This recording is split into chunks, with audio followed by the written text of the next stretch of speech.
Chinese military expert Huang Guozhi, senior editor of Modern Weaponry magazine, has said that the world's largest and experienced country with plateau and mountain troops is neither the US, Russia, nor any European powerhouse, but India. Huang's article, published in thepaper.cn, is a rare critique of an Indian army wing in Chinese media, which usually takes the more nationalistic tone of brandishing its own capabilities along the border with India. It is perhaps the first time a Chinese military expert publicly complimented their strength and strategic importance. In the midst of the ongoing border standoff in eastern Ladakh, the Indian Army won a rare public compliment from a Chinese military expert who said India has the world's largest and experienced plateau and mountain troops, equipped with some of the best weapons suited for such terrain in the Tibetan border. His remarks have come after Indian and Chinese armies undertook a symbolic disengagement in a few areas in eastern Ladakh in a demonstration of their intent to end the border standoff peacefully ahead of another round of military talks. Mountain brigades being raised by India are mostly meant for the Chinese border, especially the Tibetan plateau, and it is perhaps the first time a Chinese military expert publicly complimented their strength and strategic importance. With more than 200,000 troops in 12 divisions, the Indian Mountain Force is the largest mountain fighting force in the world. Huang said that since the 1970s, the Indian military has established and expanded the size and personnel of the mountain troops on a large scale, and also plans to create a mountain strike force of more than 50,000 troops. Mountaineering is an essential skill for almost every member of the Indian Mountain Army.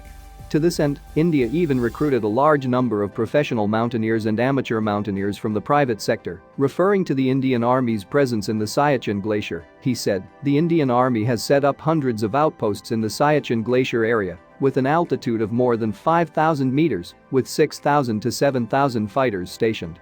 The highest post has reached 6,749 meters.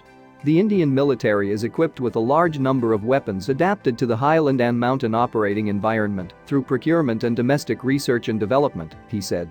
The Indian military has also spent heavily on advanced heavy equipment from the United States, including the M777, the world's lightest 155mm towed howitzer, and the Chinook heavy transport helicopter that lifts the gun to boost its fire support and anti-armor capabilities, he said.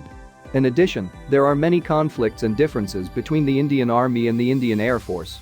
This has also led the Indian Army to decide to equip its own US-made AS-64E Longbow Apache attack helicopters instead of relying entirely on airfield support from the Air Force, highlighting the difficulties for the troops. Huang said the mountain region, especially the Plateau Mountain region, is the most severe and difficult operational environment recognized by all countries in the world. In this environment, combatants must not only do their own warm protection, but also prevent acute altitude sickness, such as cerebral pulmonary edema, due to low pressure and hypoxia, he said. About the shortcomings of the Indian Armed Forces, he said the Indian military, for example, is not yet fully self-sufficient in weaponry. Especially when India procures large quantities of advanced light weapons using Western caliber, ammunition supply becomes a big problem. Incidentally, India and the US signed an estimated $800 million contract in February this year in New Delhi for the delivery of 6 Boeing AH-64E Apache Guardian attack helicopters to the Indian Army's Aviation Corps.